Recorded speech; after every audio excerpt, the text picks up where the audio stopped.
Question number 15 तक हम लोग देख लिए थे। आज आगे बढ़ते हैं और क्वेश्चन नंबर 16 देखेंगे।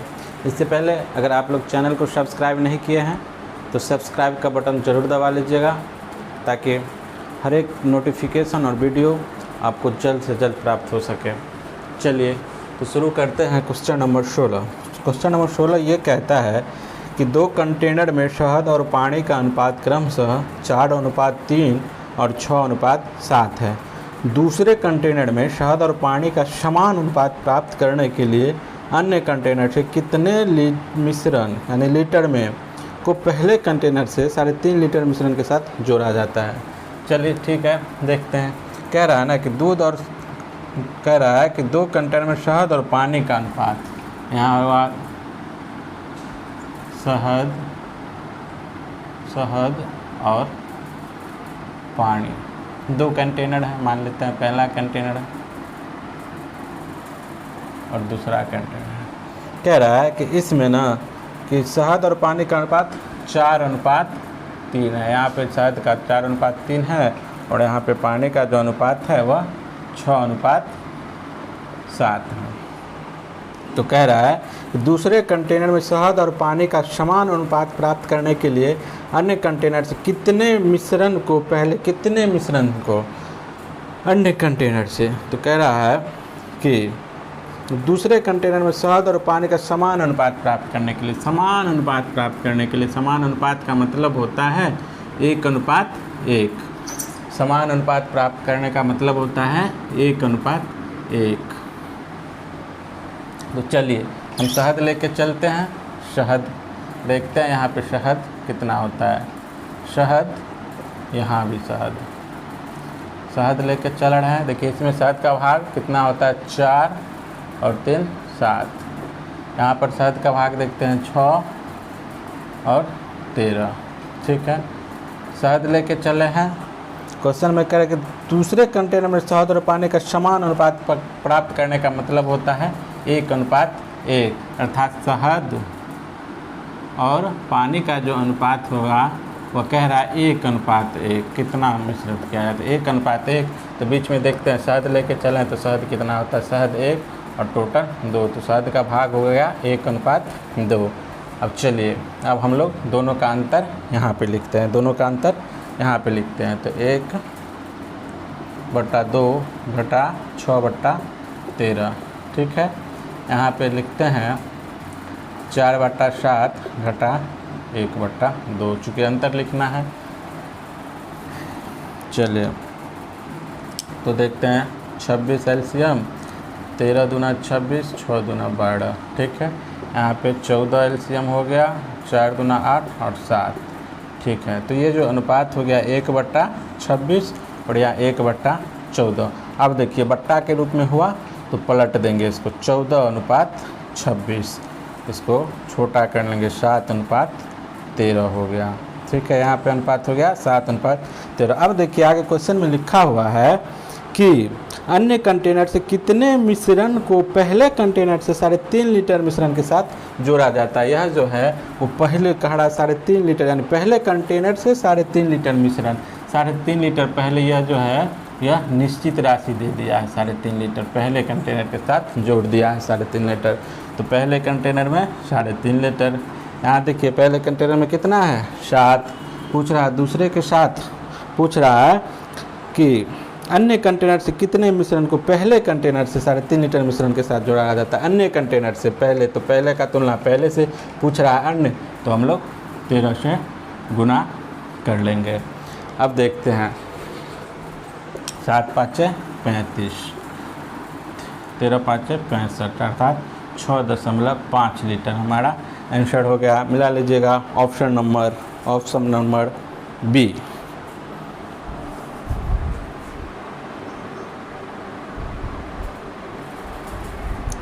17 नंबर क्वेश्चन कह रहा है कि 2 बर्तन में दूध और पानी का अनुपात 2:3 तथा 7:3 है। 2 प्रकार का बर्तन है। पहला प्रकार के बर्तन में दूध और पानी, दूध और पानी का जो अनुपात है 4:3 है, 2:3 है। और दूसरे प्रकार का जो बर्तन है उस पर 7:3 है। दूसरे प्रकार का जो बर्तन है उसमें 7:3 है। तो कह रहा है कि दोनों बर्तन के मिश्रण को मिलाने पर तीसरे बर्तन में प्राप्त नए मिश्रण में दूध और पानी का अनुपात, यह दोनों है, इसको क्या क्या कि मिला दिया गया है, तीसरे प्रकार का बर्तन में मिला दिया गया। ठीक है, तो दूध और पानी का अनुपात कितना हो जाएगा। चलिए, तो मिलाने की बात किया है तो दोनों को हम लोग सेम करेंगे। 3 2 5 भाग 7 और 3 10।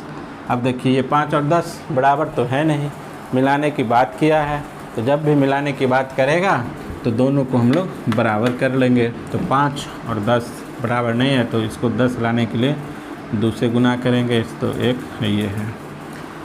अब देखिए बराबर हो गया। चलिए, तो इसमें 2 से गुना किए तो इसमें भी 2 से गुना कर लेंगे, इसमें 1 से गुना किया तो इसमें भी 1 से गुना, इसमें भी 1 से गुना।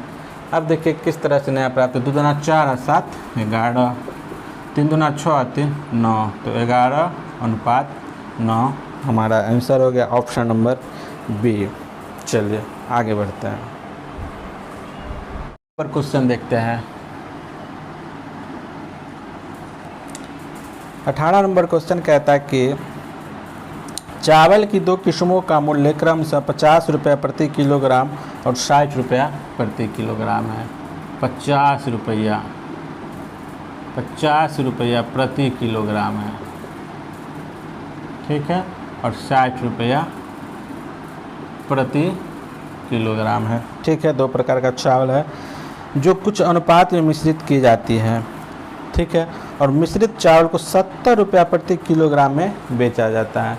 यहाँ पे कह रहा है कि 70 रुपया प्रति किलोग्राम में बेचा जाता है, जबकि यहाँ पे जो रेशियो है यह जो है क्रैमुल का, यहाँ क्रैमुल, तो हम लोग यहाँ भी क्रैमुल ही लिखेंगे।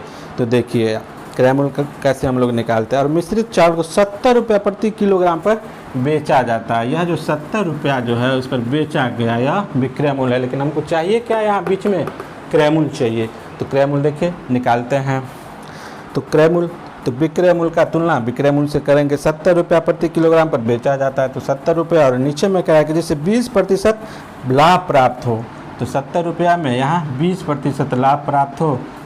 क्रय मूल्य 100 रुपया, तो विक्रय मूल्य 120 रुपया। पूछ रहा है क्रय मूल्य, तो हम लोग 100 से गुना कर देंगे। चलिए अब देखते हैं, 4 तिया 12, 25 चौका 100। देखते हैं 20% लाभ है। चलिए, तो यहाँ से जो हो जाएगा हमारा रेशियो वो 7 5 35, 3 7 दूना 14, 3 17, 175/3। क्रैमुल का जो यहाँ रेशियो हो गया, क्रैमुल जो हो गया वो 175/3, तो 175/3 अब हम लोग निकालेंगे। चलिए 175/3। अब देखते हैं, अब इसका और इसका अंतर यहाँ पे लिखेंगे, 60 घटे 175/3, 175/3 घटे 50 रुपया। ठीक है, दोनों का अंतर हम लोग लिख लेते हैं। 180/3 घटे 175, इसमें हो गया आपको 175 घटे 150/3, 3 है। चलिए, तो यहाँ 5/3, यहाँ पे हो गया आपको 75 में से 150/3, ये 3 से 3 कैंसिल आउट, 5 5 25। तो हमारा जो रेशियो हुआ वह 1:5 के बीच मिलाया जाता है। ऑप्शन मिला लीजिएगा, 1:5, 1:5 आपको सी नंबर ऑप्शन है। चलिए 19 नंबर क्वेश्चन कह रहा है कि 2 प्रकार के चावल जिनका मूल्य 38 रुपया प्रति किलोग्राम और 42 रुपया प्रति किलोग्राम है और समान मात्रा में मिलाए जाते हैं। ठीक है, और 45 रुपया प्रति किलोग्राम के भाव से बेच दिया जाता है। बेच दीजिए, क्रय मूल्य हो गया या विक्रय मूल्य हुआ। तो क्रय मूल्य कितना है, 38 रुपया, और एक प्रकार का और है उसका 42 रुपया है। ठीक है, और बेचा कितना में जाता है, 45 रुपया प्रति किलोग्राम। तो यह 2 प्रकार का क्रय मूल्य है, तो इसमें भी हम 2 प्रकार का विक्रय मूल्य निकालेंगे, तब ना लाभ और विक्रय मूल्य का रेशियो हमको प्राप्त होगा।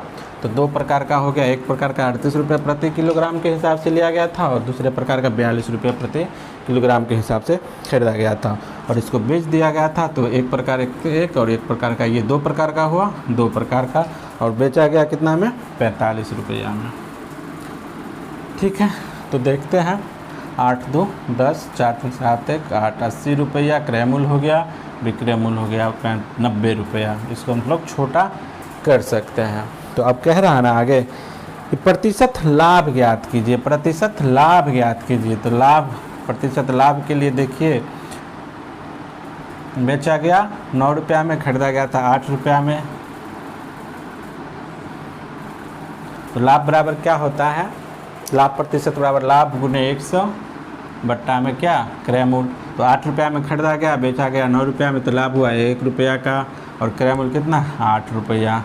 तो काट दीजिए, 25 चौका 100, 4 दूना 8 अर्थात 12.5 रुपया का लाभ हो गया। ऑप्शन मिला लीजिएगा, ऑप्शन 12.5% का लाभ हुआ, 12 नहीं 12.5%, चूँकि लाभ प्रतिशत पूछ रहा है तो लाभ प्रतिशत बराबर 12.5%। चलिए तो आगे बढ़ते हैं, क्वेश्चन नंबर 20 देखते हैं क्या कहता है। क्वेश्चन नंबर 20 ये कह रहा है कि किसी खाद्य पदार्थ में चीनी और आटे का आरंभिक अनुपात 17:28 था। एलिजाबेथ ने 27 किलोग्राम के इस खाद्य में इतना आटा और मिला दिया कि चीनी और आटे का अनुपात 2:5 हो जाए। चलिए देखते हैं, कह रहा है कि खाद्य पदार्थ में चीनी और आटा का जो अनुपात था वह था 17:28। चीनी और आटे का अनुपात 17:28 था। ठीक है, 17:28 था। इसमें कह रहा है कि एलिजाबेथ ने 27 किलोग्राम के इस खाद्य में, अर्थात यह जो निश्चित राशि 27 किलोग्राम है यह टोटल राशि है, अर्थात चीनी और आटा दोनों मिलाकर यह 27 किलोग्राम है। ठीक है, आगे कह रहा है कि इस खाद्य में इतना आटा और मिला दिया जाए, आटा मिलाने की बात करता है, और मिला दिया जाए कि चीनी और आटे का अनुपात 2:5 हो जाए। देखिए आटे मिलाने की बात कर रहा है, जब आटा मिलाने की बात किया है तो हम लोग चीनी को सेम कर देंगे। तो सेम करने के लिए देखिए, चीनी यहाँ पे 17 है और यहाँ पे 2 है, तो दोनों को समान करेंगे तो 17 और 2 का एलसीएम 34 लाने के लिए इसमें 17 से गुना और इसमें 2 से गुना, इसमें 2 से गुना किए हैं तो इसमें भी 2 से गुना करेंगे, इसमें 17 से गुना किए हैं तो इसमें भी 17 से गुना कर देंगे। तो यहाँ कह रहा है कि 27 किलोग्राम के इस खाद्य में, अर्थात यह टोटल जो राशि पहले था वह 27 किलोग्राम था, और यहाँ देखिए टोटल राशि कितना हो, 17 दूना 34 और 28 दूना 56, 34 और 56, तो हो गया आपका 90। हमसे पूछ रहा है कि कितना आटा और मिला दिया जाए, यही ना पूछ रहा है कि इस खाद्य में इतना आटा और मिला दिया जाए कि चीनी और आटे का अनुपात 2:5 हो जाए। तो एलिजाबेथ ने बाद में कितना आटा और मिलाया था। तो देखिए पहले आटा था 28 दूना 56 और बाद में हो गया 17 × 85। पहले था 56 हो गया 85, तो कितना मिलाया, पहले था 56 हो गया 85, तो मिलाया कितना 29 के अनुपात में, तो यहाँ हम 29 से गुना कर देंगे, यही ना पूछ रहा है। तो नतिया 27 और 9 दाएँ 90, तो हमारा आंसर हो गया नतिया 27, 2 3 दूना 6 2 8 बटा 10 बराबर 8.7 किलोग्राम बाद में मिलाया। ऑप्शन नंबर मिला लीजिएगा, ऑप्शन नंबर हो गया आपका 8.7, option number B. 21 number question कह रहा है कि एक बेकरी रोटी, केक, पफ और सभी अनाज बिस्कुट बेचती है। ठीक है, हर दिन उपर्युक्त वस्तुओं को बनाने के लिए वह सभी उद्देश्यों से 9 किलोग्राम आटे का प्रयोग करता है। यदि केक बनाने के लिए उपयोग किए जाने वाले सभी उद्देश्य के आटे का 20% ही उपयोग किया जाता है। कह रहा है कि यदि केक बनाने के लिए उपयोग किए जाने वाले सभी उद्देश्य के आटा का 20% ही उपयोग किया जाता है, अर्थात सभी उद्देश्य का मतलब कुल आटा हो गया 100, तो इसका 20% ही उपयोग किया जाता है। ठीक है, तो इसका हम लोग रेशियो निकाल लिए। इसको हम छोटा भी कर सकते हैं, 20/500 अर्थात 5:1 के अनुपात में। कुल था 100, उपयोग किया 20, काट के छोटा कर लिए हम लोग, तो आ गया 5:1 अर्थात कुल हुआ 5, उपयोग किया गया 1। चलिए आगे कहता है, तो केक बनाने के लिए उपयोग किए जाने वाले सभी उद्देश्य के आटे का वास्तविक मात्रा किलोग्राम में क्या होता? किलोग्राम में क्या होता है? देखिए क्वेश्चन बड़ा देके चकराने का कोशिश किया है सेटर ने, लेकिन चलिए बहुत आसान सा कॉन्सेप्ट हम बताएंगे। इससे आसान कॉन्सेप्ट आपको कहीं मिलने वाला है नहीं। देखते हैं हम लोग एक ही लाइन में इसको कैसे ख़त्म कर देते हैं। तो चलिए यहाँ कह रहा है कि उपर्युक्त वस्तुओं को बनाने के लिए सभी उद्देश्य से 9 किलोग्राम आटे का उपयोग करता है। सभी उद्देश्य से 9 किलोग्राम आटे का उपयोग करता है। यहाँ कुल हो गया 9 किलोग्राम, सभी उद्देश्य का मतलब कुल, और यहाँ कुल कितना हो गया 5। तो दिया हुआ का तुलना हम लोग दिया हुआ से कर दिए, और जो पूछेगा उससे गुना कर देंगे। तो क्वेश्चन में पूछ रहा है ना कि सभी उद्देश्य के आटे का वास्तविक मात्रा क्या होता है, यानी क्वेश्चन कह रहा है लास्ट में कि तो केक बनाने के लिए उपयोग किए जाने वाले सभी उद्देश्य के आटे का वास्तविक मात्रा ग्राम में क्या होगा। तो देखिए कुल था 9, उसका तुलना कर दिए टोटल से, कुल यहाँ पे 5 है, तो उपयोग कितना किया गया 1, तो हम लोग 1 से गुना कर देंगे। लेकिन देखिए यहाँ आ जाएगा किलोग्राम में, क्योंकि यह जो निश्चित राशि जो दिया हुआ है 9, निश्चित राशि जो दिया हुआ है 9 किलोग्राम, वो किलोग्राम में है, तो आंसर भी हमारा किलोग्राम में आएगा। और क्वेश्चन हमसे पूछ रहा है कि वास्तविक मात्रा ग्राम में क्या होगा, तो ग्राम में बनाने के लिए हम लोग 1000 से गुना कर देंगे, तो अब हमारा ये आंसर ग्राम में आ जाएगा। अब इसको हम काट के छोटा कर सकते हैं। 5 दूनी 10, 5 दूनी 10, तो हमारा आंसर हो जाएगा 9 दूना 1800 ग्राम। आंसर यही हो गया। देखिए सेटर ने कितना बड़ा क्वेश्चन दिया था, लेकिन सिर्फ एक ही लाइन में हमारा हल हो गया। चलिए अब हम लोग आगे चलिए 22 नंबर क्वेश्चन कहता है कि एक पंसारी ने 2.25 रुपया प्रति किलो और 7.2 रुपया प्रति किलो वाले गेहूं को किस अनुपात में मिश्रित करें कि प्राप्त मिश्रण 2.534 रुपया प्रति किलो लगभग बन जाए। चलिए तो कह रहा है ना कि 2.25 रुपया प्रति किलो एक प्रकार का है, 2.25 रुपया अर्थात 2.25 प्रति किलो, दूसरे तरफ है 2.75 रुपया प्रति किलो वाले गेहूं को किस अनुपात में मिश्रित करें कि प्राप्त मिश्रण 2.534 रुपये प्रति किलो बन जाए। प्राप्त जो मिश्रण है वह 2.534 बन जाए, यही ना। तो यहाँ पे हम लोग क्या करते हैं, दोनों का अंतर लिखते हैं। यहाँ पे इस दोनों का अंतर यहाँ पे, तो देखिए दशमलव के बाद यह 3 अंक है और यह दशमलव के बाद ऊपर में 2 ही अंक है, तो यहाँ पे 3 अंक बढ़ाएंगे दशमलव के बाद। अब देखते हैं दोनों का अंतर, 10 में से 4 गया तो 6, यहाँ देखते हैं 9 में से 3 गया तो 6, सॉरी 9 नहीं 4, 10 में से 4 गया 6, 9 में से, अब यहाँ हम लोग दोनों का अंतर लिखेंगे। चलिए अब हम लोग दोनों का अंतर लिखते हैं।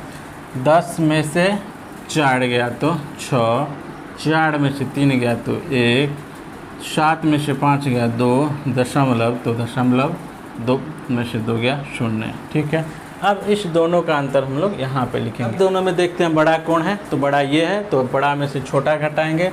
4 में से 4 हो जाएगा, 13 में से 5 गया 8, 5 13 हो जाएगा। ये बच गया आपको 4, 4 में से 2 गया 2 हो गया, दशमलव 9। अब देखिए 3 अंक के बाद यहाँ भी दशमलव है, यहाँ भी, तो ये ख़त्म हो गया दशमलव। चलिए अब हो गया हमारा 216 अनुपात 284। अब हम लोग काट लेते हैं 4 से, तो 4 5 20, 1 21, तो 4 चौका 16, 4 7 28, 4 1 4। पूरा तो कटेगा नहीं, तो लगभग में आंसर पूछ रहा है, लगभग में पूछ रहा है। यहाँ 54 और 71 कट नहीं रहा है, लगभग में पूछ रहा है आंसर। तो 18 तिया 54 और 18 चौक 72, लगभग में पूछ दिया। तो इस तरह से हम लोग भी लगभग में काट के ले आएंगे, तो हमारा आंसर हो जाएगा 3:4। ऑप्शन नंबर डी मिला लीजिएगा। देखते हैं 23 नंबर क्वेश्चन में कह रहा है कि 400 रुपया प्रति किलो लागत वाले दार्जिलिंग चाय के साथ 300 रुपया प्रति किलो लागत वाले असम चाय के साथ किस अनुपात में मिलाया जाना चाहिए ताकि प्राप्त मिश्रण को 418 रुपये प्रति किलो की दर से बेचने पर 20% का लाभ हो। चले दार्जिलिंग चाय हो या कोलकाता का चाय हो या असम का चाय हो, तो ये तो चाय ही है, तो इसलिए चाय का रेशियो हम लोग लिखेंगे 400 रुपया प्रति किलो और 300 रुपया प्रति किलो। तो कह रहा है कि किस अनुपात में बेचे, किस अनुपात में बेचे, किस अनुपात में मिलाया जाना चाहे ताकि प्राप्त मिश्रण को 428 रुपया 408 रुपया प्रति किलो की दर से बेचने पर 20% का लाभ हो। 408 रुपया बेचने पर यह जो हो गया वह विक्रय मूल्य दिया हुआ है, लेकिन हमको यहाँ दिया हुआ है क्रय मूल्य, तो बीच में हम लोग क्रय मूल्य चाहिए ना, बीच में हम लोगों को क्या चाहिए, क्रय मूल्य चाहिए। यहाँ भी क्रय मूल्य, यहाँ भी क्रय मूल्य, तो यहाँ हमको क्रय मूल्य चाहिए, लेकिन दे दिया है विक्रय मूल्य, तो हम लोग क्रय मूल्य में परिवर्तन कर लेंगे। तो 408 रुपया विक्रय मूल्य, 20 बेचने पर 20% का लाभ हो। तो देखिए हम लोग रेशियो लिखना सिखाए थे कि 20% का लाभ का मतलब हुआ क्रय मूल्य 100 रुपया, तो विक्रय मूल्य लाभ कितना हुआ, प्रॉफिट 20 रुपया, प्रॉफिट 20 रुपया, तो सेलिंग प्राइस हमको हो गया 120 रुपया। तो देखिए यहाँ पे 408 है, यहाँ पे कितना है 408 क्या है, विक्रय मूल्य, तो विक्रय मूल्य का तुलना हम लोग विक्रय मूल्य से कर देंगे। क्रय मूल्य पूछ रहा है तो 100 से गुना कर देंगे। ठीक है, हम लोग सूत्र का उपयोग बहुत कम ही या ना के बराबर, देखिए यहाँ पे तुलना करके हम लोगों को क्रय मूल्य निकल गया। तो निकाल देते हैं, 0 12 से काट देते हैं, 6 दूना 12, 2 से 20 दूना 40, 4 दूना 8। अब देखते हैं 36 18 2 20 24, तो 6 चौक 24 अर्थात 340 क्रय मूल्य जो हो गया वह 340 हो गया। तो बीच में हम लोग भी क्रय मूल्य 340 लिख देंगे। अब दोनों का अंतर लिख देंगे, 340 और 300 का अंतर यहाँ पे 40, 340 और 400 का अंतर 60, तो 20 दूना 40 और 20 दिया 60। हमारा जो रेशियो निकल के आया वह 2:3 के रूप में। तो हमसे कह रहा था ना क्वेश्चन में कि किस अनुपात में मिलाया जाना चाहिए, तो यह अनुपात जो हमारा होगा 2:3। ऑप्शन नंबर मिला लीजिएगा, ऑप्शन नंबर हो गया बी। तो इस तरह से टाइप 2 तक हम लोगों ने पढ़ लिया है। नेक्स्ट वीडियो में टाइप 3 देखेंगे। अगर आप लोगों को वीडियो अच्छा लगा हुआ होगा तो आप लोग सब्सक्राइब का बटन ज़रूर दबाइएगा और दोस्तों के बीच शेयर ज़रूर कीजिएगा। मिलते हैं नेक्स्ट वीडियो में।